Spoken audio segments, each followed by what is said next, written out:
오늘 성경 말씀 함께 봉독합니다. 시편 94편의 말씀입니다. 우리 시편 말씀 나누는데 94편 우리 1절부터 보아야 하지만 우리 시간 관계상 12절부터 우리 마지막 23절까지 우리 한 절씩 나누어 읽지요. 시편 94편 12절부터 23절의 말씀까지 우리 한 절씩 나누어 읽도록 하겠습니다. 12절 제가 읽겠습니다. 여호와여, 주로부터 징벌을 받으며 주의 법으로 교훈하심을 받는 자가 복이 있나니.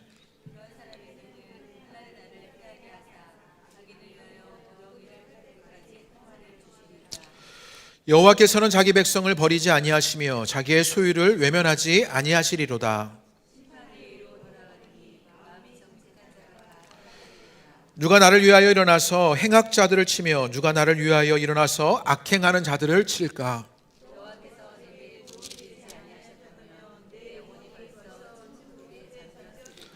여호와여, 나의 발이 미끄러진다고 말할 때 주의 인자하심이 나를 붙드셨사오며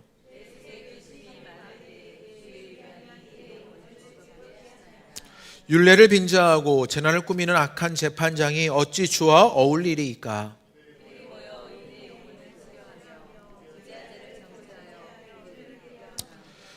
여호와는 나의 요새이시오 나의 하나님은 내가 피할 반석이시라.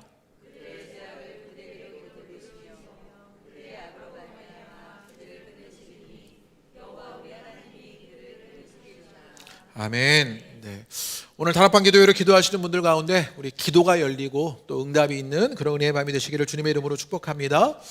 오늘 교회 밴드예요. 우리 이진명 집사님께서 너무 은혜로운 말씀을 남겨주셔서 이것을 인용하여 설교를 시작하려고 하는데요. 이런 글을 남기셨더라고요. 오늘이 동지인가 봐요. 그래서 저도 몰랐는데 연중 밤이 가장 길다는 동짓날입니다. 이런 글을 남기시면서 1일 여삼추, 하루가 3년 같다는 그런 뜻이래요. 그런 말이 있지만 우리가 사는 날 동안 밤이 긴, 우리의 의지와 관계없이 긴 고통과 고통의 터널을 지날 때가 있다고.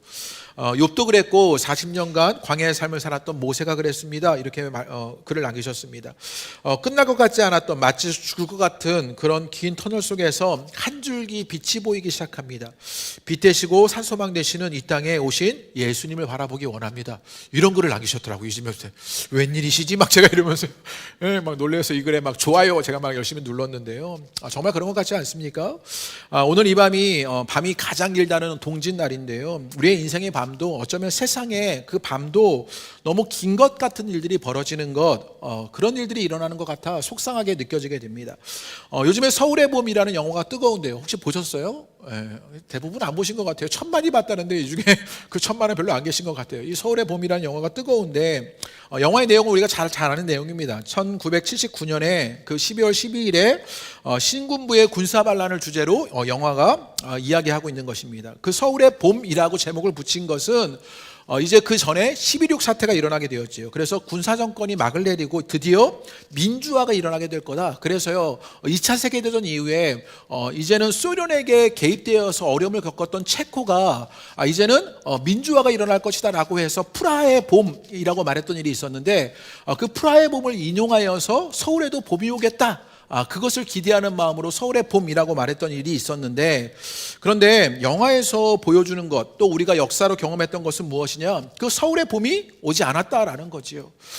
영화 마지막 장면에 보면요, 어떤 장면이 있냐면 신군부 세력들의 그 하나회가 이제 기념사진을 다 찍는 거예요. 여러분도 한 번씩은 다 보셨던 그런 기념사진입니다.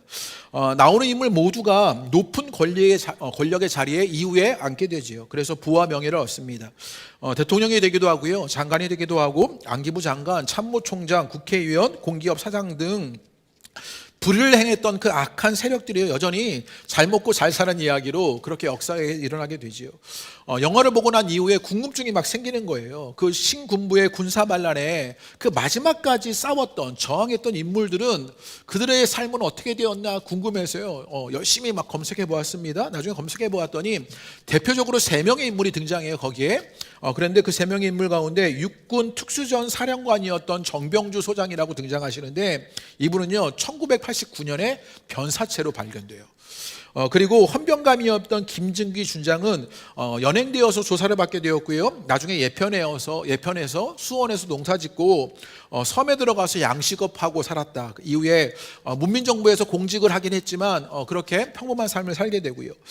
신군부에 가장 앞장서서 싸웠던 그 수도 경비 수도 경비 사령부의 그 장태환 그 소장은요, 나중에 민주화가 되고 난 이후에는 국회의원이 되기도 합니다. 그런데 이 12.12 이후에 비극적인 가족사가 이어지는데, 아버지는요, 이 끌려가는 아들의 모습을 보고는요, 막걸리만 마시다가 그렇게 돌아가셨고요.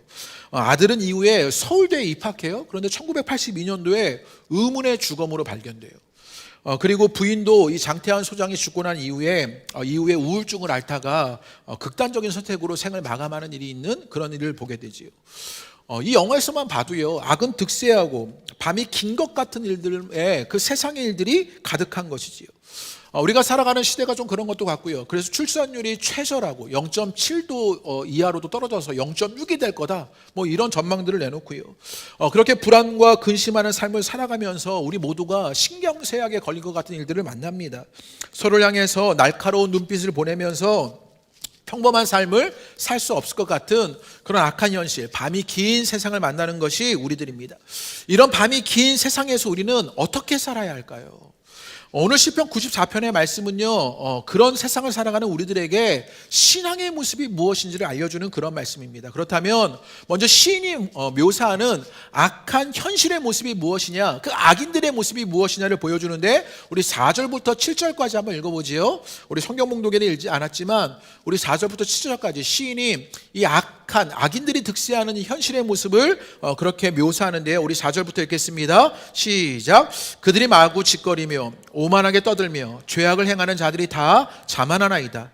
여호와여, 그들이 주의 백성을 짓밟으며 주의 소유를 공고하게 하며 과부와 나그네를 죽이고 고아들을 살해하며 마르기를 여호와가 보지 못하며 야곱의 하나님이 알아차리지 못하리라 하나이다. 이렇게 말합니다. 이 악인들이 득세하는 세상의 모습을 지금 시인이 묘사하고 있는데요, 뭐라고 말하냐면 이 악인이 만드는 악한 현실에요, 2절에 이들은 어떤 자들이냐, 교만한 자들이다, 2절에 이미 말했어요. 그리고 4절에 오만하게 떠들며 자만한다, 이런 얘기를 해요. 그렇게 악인들은요, 어떤 사람들이냐, 오만하게 떠들며 자만하는 교만한 자들이다 라고 말하는, 이 악한 세상에 악한 현실의 일들이 있는데 이 악인들은 교만하여서 오만하게 자만하게 떠드는 사람들입니다. 이들에게 가장 특징적인 모습이 교만이다 라고 말하는 것이지요. 그렇다면 여러분, 교만한 사람은 무엇입니까? 잘난 척하고 있는 척하고 아는 척하는 게 여러분 교만한 것입니까? 김기성 목사님이요, 교만을 이렇게 말했어요. 자기 위에 다른 권위가 있음을 인정하지 않는 것, 이게 교만이라는 거예요. 그렇지 않습니까? 내 위에 다른 권위가 있다는 것을 인정하지 않아요. 이게 교만이지요. 그래서 이런 사람들은요, 절대 진리를 거부하는 사람들이에요. 그래서 이 악인들이 득세했던 이 악한 현실의 모습은요, 자기 위에 그 어떤 것도 있지 않다고 인정하지 않고 살아가는 그 모습이라는 것이지요. 여러분, 그 죄라는 한자에 보면요, 죄가 빚어내는 결과물이 있다, 이렇게 얘기합니다. 이 죄라는 글자를 보면요, 그물망부와 안일비로 구성되어 있답니다. 그래서 잘못을 저지른 사람이 그물에 걸린 장면을 묘사하는 게 이런 한자래요. 이 죄에 그런 뜻이 있었구나, 그런 생각이 들었는데요. 그래서 그물망부와 안일비로 그렇게 구성되어 있는 이런 말을 보면요, 그렇게 사람이 그물에 묶여 있는 부자유함 가운데 있다는 것이지요. 그래서 교만이라는 죄는요, 사람이 그물에 갈리듯이 그렇게 부자유함을 만들어내는 그런 일들을 만들어내는 것이지요. 예전에 특별 기도회를 통해서 죽음에 이르는 7가지 죄를 함께 말씀을 나누었는데, 그 죽음에 이르는 7가지 죄가 있는데 교만, 시기, 분노, 나태, 탐욕, 탐식, 정욕입니다. 이 중에서 가장 큰 죄를 뭐라고 말하냐면 교만이라고 말해요. 교만 이후에 그 나머지 죄들이 따라오는 일들이 일어나게 되는 것이죠. 교만이 가장 큰 죄다라고 말하죠. 교만은 결국 자기 위에다가 다른 권위를 인정하지 않고 자기를 높이는 게 교만입니다. 이 악인들이 득세하는 현실 속에서, 악한 현실 속에 그들의 모습은, 그들의 특징은 교만이라는 것이요. 이 교만은 그래서 무엇이냐면 자기를 높이는 것, 자기 중심성을 말합니다. 자기를 세상의 중심에 놓고 생각합니다. 그러자 죄의 가능성이 너무 커져버리는 것이지요. 부자유해지는 일들이 일어나는 것이요. 그래서 자기 중심성은요, 자기 애로 일어나는 자기 의의 일인 거예요. 우리는 흔히 자기중심성이라고 말하면 자기 애로 생각하죠. 내가 나를 사랑하는 거. 그런데 이 자기 애를 통해서 일어나는 게 뭐냐면 자기 의가 생긴다고요. 끊임없이 자기 의를 말하면서 자기 외에 어떤 권위도 인정하지 않는 그 교만한 일들이 일어나는 것, 이 악인들의 모습, 악한 세상의 현실이다라고 말하는 것이에요. 그래서 이 자기중심성의 교만한 자의 특성이 무엇이냐면요, 약자를 짓밟는 일들이 일어납니다. 자기애를 통해서 자기의가 드러나니 어떤 일들은 약자를 짓밟지요. 그래서 헬라어에서 교만을 가리키는 대표적인 단어가 휘브루스라는 단어인데, 이 말의 뜻이 어떤 뜻이 있냐면요, 자부심이 지나친 나머지 다른 사람을 무시하거나 모욕한다. 자부심이 지나치니까요, 다른 사람을 무시하고 모욕하고 능욕하다의 뜻이 있어요.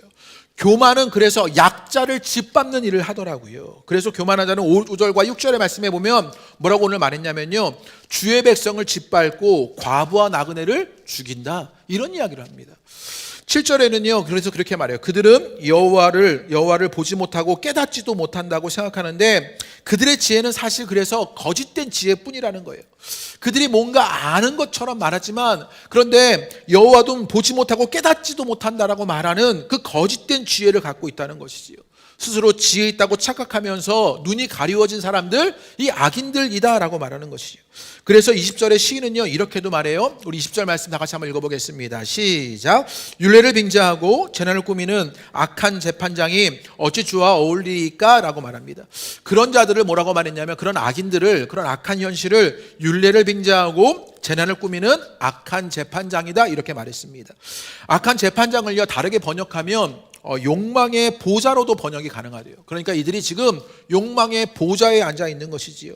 자신의 욕망이 자신을 다스리고 있는 그 상태를 말하는 것이지요. 그래서 악인이란 그 하나님의 꾸짖음도 무시하고 그분의 말씀에 순종하지 않아서 그 욕망의 보좌에 자기가 앉아서 자신의 뜻대로 하는 사람들, 다시 말해서 스스로의 지혜로 살아보려고 하는 사람들, 그런 사람들이라고요.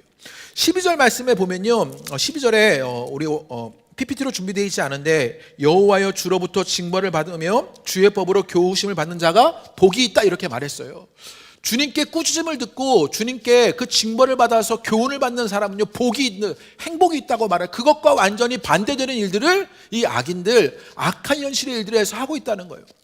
여호와의 꾸짖음을 듣지도 않고 여호와의 지혜를 따라가지도 않습니다. 그분께 순종하지도 않는 일들이 일어나는 것, 스스로의 지혜를 가지고 사는 것들, 그게 악인들의 모습이 있는 것이지요. 시인이 겪는 그 악인에 의한 악한 현실의 모습은요, 교만입니다. 눈이 가리워져서 스스로의 지혜로 약자를 짓밟는 일들이 일어나게 되고요.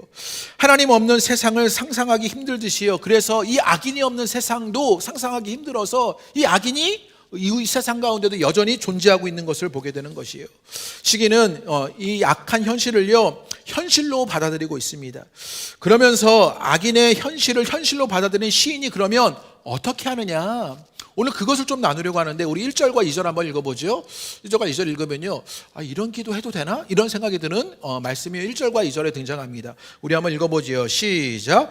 여호와여 복수하시는 하나님이여, 복수하시는 하나님이여, 빛을 비추어 주소서. 세계를 심판하시는 주여, 일어나사 교만한 자들에게 마땅한 벌을 주소서라고 말합니다.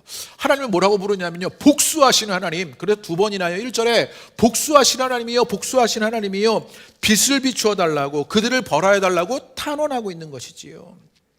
우리는 어떤 성경의 가르침을 잘 기억하고 있어요? 원수도 사랑하라, 이런 예수님의 가르침을 잘 기억하고 있는 사람들이에요. 그래서 지금 시인이요, 1절과 2절에 주님 복수하신 하나님, 복수하신 하나님, 그들에게 마땅한 벌을 내려달라고 기도하는 그 기도가 괜찮은가 싶은 것이지요. 그런데 오늘 시인의 기도 속에서 우리가 배워야 할 신앙의 모습이 있습니다. 여러분은요, 여러분 안에 일어나고 있는 부정적인 감정을 어떻게 감당하십니까? 여러분 안에 부정적인 감정이 있는 거예요. 저 악인들의 모습을 보니, 야, 저걸 가만히 막 분노가 차오르고요, 저들을 벌 줘야겠고 저들을 심판해야 하는 그런 마음들이 막 차오를 때, 여러분 그 마음들을요, 어떻게 여러분은 다루고 계시냐고요. 보통요, 우리 여기 계신 우리 교양 있는 우리 성도들은요, 이런 부정적인 감정들을요 억누르고 살지요. 그러다가 어떤 일이 일어나면 한이 돼가지고요, 온열에도 막 서리가 내리고 처녀귀신이 되는 그런 일들이 일어나는 게 아닙니까? 부정적인 감정을 억지로 누르면 실은요, 사라지지 않지요. 나중에 그 감정들이요, 튕겨오르기도 하고요, 그것이 자신을 파괴하고 다른 이들을 파괴하는 위험이 되는 일들이 우리 안에 자리 잡게 되는 것이요. 그러면 내 속의 부정적인 감정을 어디다 내다 놓는 것, 그 감정의 속박으로부터 벗어나는 길이 여러분 어떻게 일어날 수 있을까요? 시인은요, 사람들에게 가는 것 아니라 그 부정적인 감정을 지금 누구에게 가져가고 있어요? 하나님께 가져가고 있다고요. 하나님 복수하시는 하나님, 복수하시는 하나님, 빛을 비추어 달라고 말하면서 그들에게 마땅한 벌을 내려달라고 말하면서 자신에게 있는 부정적인 감정을, 그 현실을 현실로 받아들여요. 그러면서 그 감정을 다 하나님께 가져가고 있는 이 시인의 모습을 보자는 것이에요. 빛을 비추셔서 그렇게 기도하며 그 악인을 통한 악한 현실을 멈추게 해달라고 기도하고 있는 것이에요. 여러분에게도 이런 기도가 일어나시게 되기를 주님의 이름으로 축복합니다. 여러분에게 있는 부정적인 감정들을요, 하나님께 가져가시게 되기를 바랍니다. 그저 다른 사람들에게 쏟아놓는 것 아니라, 다른 누구에게 그것을 쏟아놓는 것 아니라, 내 안에서 폭발하여서 나를 파괴하고 다른 이들을 파괴하는 그런 힘으로 만들어지는 것 아니라 하나님께 그 감정들을 쏟아놓는 것이지요. 악인들의 압제 아래 고통받는 악한 현실에서 악인의 심판을 강구하는 시인의 모습을 봅니다. 많은 것이 무너져 내렸고 유일하게 남은 토대라곤 하나님께 부르짖을 믿음밖에 없었습니다. 그런데 우리가 기억할 것이 있어요. 힘없는 이 의인의 탄원이 힘센 악인의 횡포보다 강하다는 사실이에요. 우리가 힘이 없어 외칠 수밖에 없는, 하나님께 탄원할 수밖에 없는 그 탄원이 이 악인의 횡포보다 훨씬 강하다고요. 그래서 주님께 여러분의 모든 것들을 내놓는 그런 마음이 되시기를 바랍니다. 세상을 주무르는 사람들이 대단해 보이지만 그 권세는 그들의 죽음까지만입니다. 악인이 호기롭게 활동할 시간 얼마 남지 않았다고요. 하나님의 눈과 귀는 의인에게 뿐만 아니라 여전히 악인에게도 열려 있습니다. 그래서 9절에 오늘 시인은 이렇게 말합니다. 시작. 귀를 지으신 이가 듣지 아니하시랴, 눈을 만드신 이가 보지 아니하시냐, 이렇게 말합니다. 시인은요, 그 하나님이 보지 않는 것처럼 악인들이 그렇게 행동했는데 시인은 또 뭐라고 말해? 하나님이 다 보고 계시고 듣고 계시다고요. 또 시인은 8절에 이렇게 말합니다. 우리 8절 말씀 읽어볼까요? 자기의 부정적인 모든 감정을 내놓고 하나님이 그 모든 것 보시고 들으시는 분이다 라고 말해요. 그러면서 8절에 이렇게 기도합니다. 우리 다 같이 한번 읽어보죠. 시작. 백성 중에 어리석은 자들아, 너희는 생각하라. 무지한 자들아, 너희가 언제까지 지혜로울까? 여기 의미 있는 말을 시인이 하는데요, 이제 그런 악한 현실을 살아가게 되었을 때 신앙을 살아가는 우리가 어떻게 해야 하느냐? 그 부정적인 감정을 사람에게 가져가지 아니하고 하나님께 쏟아놓는 일들을 해야 한다. 그러면서 하나님이 심판자, 그 하나님이 보고 계시고 듣고 계시다는 사실을 확인하면서 시인은 무엇하냐면 생각하라라고 말하고 있는 것이요. 생각하라라고 말합니다. 여러분, 그 김기성 목사님이요, 그 한나 아렌트, 우리 아주 유명한 그 독일의 정치 철학자였습니다. 정치학자였는데 이분이 그 홀로코스트에 생존했던 그런 생존자였지요. 이 사람이 그 예루살렘으로 이제 추방되어서 이제 재판을 받게 되었던 아이히만이라는 독일의 친위대의 대령이었던 사람의 재판에 참관하게 되었던 것이죠. 이 사람은요, 수많은 사람을 죽음에 내몰았던 그런 독일의 친위대의 대령이었습니다. 그런데 재판에 참여하면서 이 아이히만이라는 사람이 정말 악마 같은 사람일 것이다 이렇게 예상했는데, 그런데 가만히 보니까 이 사람이 너무 평범한 거예요. 너무 평범한 거죠. 전혀 악인의 모습 같은, 그렇게 수많은 사람들을 죽인 사람이 되었을까 생각하는 그런 모습이 그에게서 찾아지지 않는 것이지요. 그래서 이 한나 아렌트라는 정치학자가 한 아주 유명한 얘기가 있어요. 악의 평범성이라는 얘기입니다. 악이 평범하다고요. 아이만은 재판에서 뭐라고 말했냐면 위에서 시키는 대로만 했다고 주장합니다. 그래서 관료주의의 무책임성을 지적하면서 악의 평범성을 말하는 거지요. 그런 관료주의 아래서 나는 그저 시키는 대로만 했을 뿐이다라고 말하는 것이요. 결국 이 관료주의 안에서 무책임하게 했던 일들, 그래서 이 아이만이 하지 않았던 이 악의 평범성을 일으켰던 일들이 무엇이냐? 생각하지 않았다고요. 생각하지 않는 일들로 일어나는 그런 아주 재난의 일들이 있었다는 것이지요. 우리가 잘 아는 함석헌 선생님은요, 그래서 생각하는 백성이라야 산다 라는 글을 남겼지요. 6.25 전쟁 이후에도 우리나라 사람들이요, 교훈을 얻지 못한 채 이익을 위해서만 사는 것을 보고 국민 전체가 낙제다 이런 이야기를 하면서요, 생각해야 한다라고 말했던 것이에요. 그래서 일상의 모든 자리에서 생각하라고 말하는 것이지요. 오늘 시인이 우리에게 신앙으로 무엇을 교훈하고 있는지를 알려주고 있는 것이요. 시인은 악인들로 인한 악한 현실에서 부정적인 감정조차도 하나님께로 맡겨냅니다. 하나님께로 나아가는 일들이 있습니다. 그리고 그 모든 것 하나님이 듣고 계시고 보고 계시다는 것을 확인하지요. 그러면서 그 악한 일들에 빠져들지 않도록 생각해야 한다고요. 그 악의 평범한 가운데 우리도 머무르지 않도록 생각하는 일들이 있어야 한다는 것이죠. 그러자 시인이 만나는 게 있어요. 그 모든 것들을 하나님께 내놓고 그 하나님이 누군지를 확인하고 그렇게 생각하는 것으로 시인이 만나는 건 무엇이냐? 우리 10절과 12절 말씀 한번 읽어보죠. 10절과 12절입니다. 시작. 무 백성을 징벌하시느니 곧 지식으로 사람을 교훈하시니가 징벌하지 아니하시랴. 여호와께서는 사람의 생각의 허무함을 아시느니라. 여호와여, 주로부터 징벌을 받으며 주의 법으로 교훈하심을 받는 자가 복이 있나니 라고 말합니다. 하나님께서 그 사람의 어리석음을 징벌하신다고요. 그리고 그 징벌을 받고 교훈을 받는 것이 복되다라고 이야기합니다.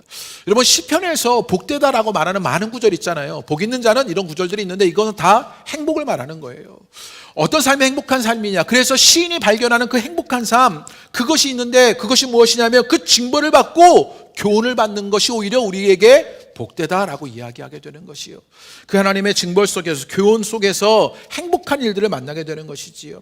시편 전체를 읽어볼 때 시인이 말하는 그 악인과 악인의 현실이 어렵게만 느껴져요. 그런데 이 시편 후반부에 이 12절부터 시인은 뭐라고 말하냐면요, 행복으로 시작하는 것이지요. 어떻게 행복을 말하게 되었냐고요. 지난주에 우리가 빌립보서 말씀을 나누었고요. 저희가 아침 기도회로 또 빌립보서를 나누는데 빌립보서의 말씀에 보면요, 바울이요 되게 행복해요. 왜 바울이 되게 행복하냐고요. 제가 반복적으로 말씀드렸지만 빌립보의 환경이, 또 바울이 처한 환경이 행복하지 않은 환경이에요.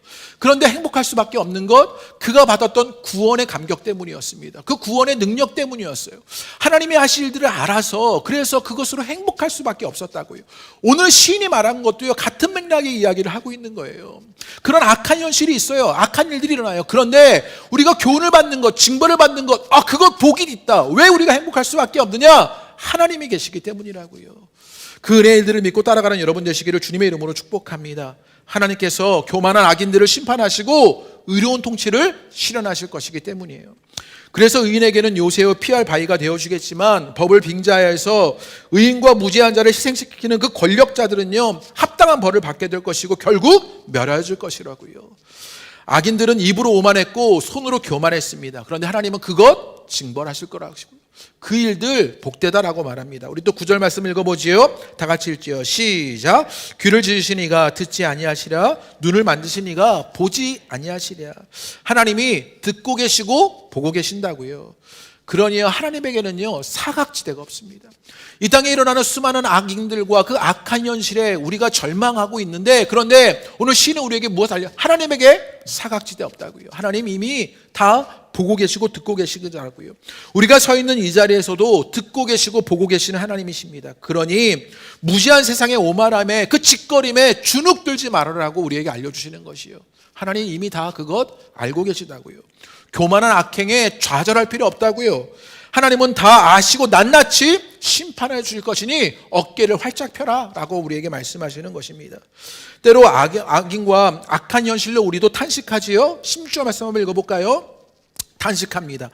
탄식의 이야기, 시인이 등장하는데 우리 읽어봅니다. 시작. 누가 나를 위하여 일어나서 행악자들을 치며 누가 나를 위하여 일어나서 악행하는 자들을 칠까? 시인이요 탄식해요. 이 악한 현실을 보니까 탄식해요. 그러나 그 탄식은요 절망으로 끝나지 않아요. 시인은요 내가 절망할 수 없다라고 말해요. 16절 이후에 등장하는 말씀이 참 제게는 은혜로웠는데 17절과 18절의 말씀, 하나님이 계시는데 그 하나님이 어떻게 하시느냐를 보여주고 있는 거예요. 우리는 탄식하는데 그 탄식이 절망으로 가지 않고 오히려 놀라운 일들을 만나게 되는데 17절과 18절의 말씀입니다. 읽겠습니다. 시작. 여호와께서 내게 도움이 되지 아니하셨더라면 내 영혼이 벌써 침묵 속에 잠겼으리로다. 여호와여 나의 발이 미끄러진다고 할 때 주의 인자하심이 나를 부드셨사오며 이렇게 말합니다. 18절이 은혜로웠는데요, 나의 발이 미끄러진다고 말할 때 주의 인자하심이 나를 붙잡았다 이렇게 말하는 거예요. 이 구절을 읽는데 제게 어떤 장면이 상상되었냐면요, 장면 하나가 떠올랐는데 제가 아이들 자전거를 가르쳐 주던 일이 생각난 거예요. 제가 자전거를 사랑하잖아요. 그러니까 아이들이요 좀 커서 자전거를 탈 만할 때 되었을 때 자전거를 다 사주고 제가 하나의 자전거를 엄청나게 가르쳐 주었지요. 아이들에게 이 자전거의 세계가 얼마나 즐거운지 모른다, 이걸 가르쳐주고 싶었어요. 그렇게 자전거를 사주고요. 그리고 열심히 자전거를 가르쳐주는데 아이들이 처음에 두발 자전거를 막 타려니까요 엄청 흔들거리는 거죠. 뭐 이렇게 핸들을 잡고요 막 흔들거리고요, 비틀거립니다. 핸들이 좌우로 요동치고 때로는요 제가 열심히 막 자전거를 밀어주는데 페달을 밟지도 않아요. 그래서 야 페달을 밟아야 자전거가 나가지 그러면서 자전거를 가르쳤습니다. 그런데 제가 아이에게 자주 한 말, 그럴 때 야 아빠가 붙잡고 있으니까 아빠를 믿어 이랬던 거죠. 아빠가 붙잡고 있으니까 아빠를 믿어. 아빠가 잡고 있다, 꼭 잡고 있어. 넘어지지 않게 해줄 테니까 걱정하지 마. 이렇게 얘기하면서요 자전거를 가르쳤습니다. 그리고는요 제가 그 자전거를 딱 잡고요 아이가 넘어질까 싶어서 허리를 푹 숙이고는요 막 열심히 달려가서 그렇게 밀어주었지요. 페달을 밟지 않아도 갈 수 있을 만큼 잡아주고 밀어주는 일이 저희 아이들에게 있었습니다. 아이들이요 비틀거리지만 잡아주었다고 생각하니까 페달을 밟고 나아가기 시작합니다. 그러다가는요 제가 어느 순간에 손을 놓아요. 그런데 여전히 잡아주고 있는 줄 알고 자기 혼자 그 자전거를 타고 나갔던 그런 일들이에요. 여러분도 아이들과 그런 경험들 다 있으시잖아요. 그리고 제가 생각했습니다. 아빠가 달리게 한 만큼 우리가 자전거를 탈 수 있게 된 것이구나 막 그런 생각을 하게 되었어요. 그런데 어쩌면 우리가 살아가는 것, 오늘 시인이 말씀했던 고백 속에 있는 것 아닙니까? 나의 발이 미끄러진다고 말할 때 주의 인자하심이 나를 붙들었다고요. 우리의 삶도 우리의 인생도 우리 공동체도 어쩌면 우리가 나아가는 삶의 모습들도 그렇게 흔들거리고 비틀거리는 모습일런지 모르겠어요. 넘어질까 봐 조바심이 생겼어요. 제대로 페달을 밟지 못할런지 모르겠어요. 그런데 내가 미끄러질 때 누가 붙잡고 계시다고요? 주의 인자심이 나를 붙잡고 계시다고요. 하나님의 사랑하시는 만큼 우리가 살아갈 수 있는 것이고, 하나님의 사랑하신 만큼 우리가 자라날 수 있는 것이고, 하나님이 우리 가운데 함께 하실 만큼 우리가 이 땅에서 복을 누리며 살 수 있게 되라는 사실 믿으시게 되기를 주님의 이름으로 축복합니다. 여러분, 시인의 고백을 보면 시인의 구원의 호소와 하나님을 향한 신뢰는요 막연한 기대 혹은 어떤 생기 없는 지식 정도가 아니었습니다. 지금요 시인이 이런 얘기를 한 것은 온몸과 마음으로 경험한 산지식이었던 것을 보게 되는 것이요. 내가 그렇게 확신하고 살아가니 하나님이 내게 하셨던 일들을요 그렇게 살아있는 것으로 경험하는 그 마음과 경험의 일들 있었다고요. 여러분도 그렇지 않으셨냐고요. 내가 자전거 배울 때 우리 아버지가 나를 잡아줬던 것처럼요 내가 그렇게 흔들거리며 살아갈 때마다 하나님이 우리의 인생을 붙잡아 주셔서, 우리의 공동체를 붙잡아 주셔서, 우리의 기업을, 우리의 자녀들을 붙잡아 주셔서 우리가 이제껏 흔들리지 아니하고 하나님의 열심만큼 우리가 살아오고 이 자리에 있는 일들 만나는 것 아니었냐고요. 그 생기 있는 믿음의 일들이 여러분 가운데 있게 되기를 주님의 이름으로 축복합니다. 비틀거리지만 갈팡질팡하지만 잡아주고 계시는 그 하나님의 열심이 여러분 가운데 있다고요. 때로는 우리는 많은 어려움에 직면할 수 있습니다. 그런데 넘어지기를 두려워하면 자전거 타기 배울 수 없지요. 넘어지면 일어나면 되지 않은 마음 가지시게 되기를 바랍니다. 그리고 어려움이 우리를 불편하게 만들지만 어려움이 없다면 삶의 비약은 일어나지 않습니다. 그 어려움 속에서 더 놀라운 하나님의 일하심을 만나게 되는 것, 하나님의 사랑을 경험하게 될 것 여러분 가운데 있게 되시길 주님의 이름으로 축복합니다. 우리가 어려움이 있게 되는 미래 앞에서 주눅들지 않는 것, 하나님이 함께 하심을 믿기 때문입니다. 19절 말씀, 그래서 우리 마지막으로 한번 읽어보죠. 읽겠습니다. 시작. 내 속에 근심이 많을 때 주의 위안이 내 영혼을 즐겁게 하시나이다. 아멘. 여러분에게 이 말씀이 남겨지게 되기를 주님의 이름으로 축복합니다. 내 마음에 근심이 많을 때, 여러분 근심이라는 말은요 마음이 나뉘어진 상태, 마음이 조각난 상태를 말해요. 우리 마음이 막 갈팡질팡 여러 마음으로 나뉘어지고 조각나 있는 일들 연말에 겪지 않습니까? 신앙으로, 삶으로, 사람으로, 관계로 여러 가지 일들로 내 마음이 조각났고 그렇게 나뉘어진 일들이 있어요. 그렇게 마음이 나뉘어져 복잡하고 정리가 안 되는 일들이 있습니다. 그런데 뭐라고 시인이 말합니까? 주의 위안이 내 영혼을 즐겁게 하시나이다. 여러분, 시인은요 마지막에 영혼의 즐거움을 찾습니다. 보복해달라고 기도했지만 하나님이 다스리는 것을 알았어요. 그러자 그 확신이 시인을 붙잡고 있어서 주의 위안이 내 영혼을 즐겁게 하신다고 고백합니다. 여러분, 올해를 마무리하는 이때 여러분에게 이 즐거움이 회복되시기를 주님의 이름으로 축복합니다. 주님으로 여러분 가운데 주님 내게도 내 영혼에 즐거움이 넘칩니다라는 고백이 있게 되기를 바랍니다. 마지막으로 시편 렉시오 디비나라는 책이 있는데요. 이 책에서 기도와 관상의 기도문이 있어요. 이 기도문을 하나 나누고 여러분 오늘 시편 94편의 말씀을 마치려고 하는데요. 제가 읽어드릴 때 눈으로 한번 따라 읽어보시지요. 주님, 언제나 저는 피해자인 줄 알았습니다. 늘 제 판단과 제 견해는 옳은 줄 알았습니다. 그래서 제 뜻대로 하나님이 심판을 내리셔야 한다고 여겼습니다. 하지만 당신이 하나님이십니다.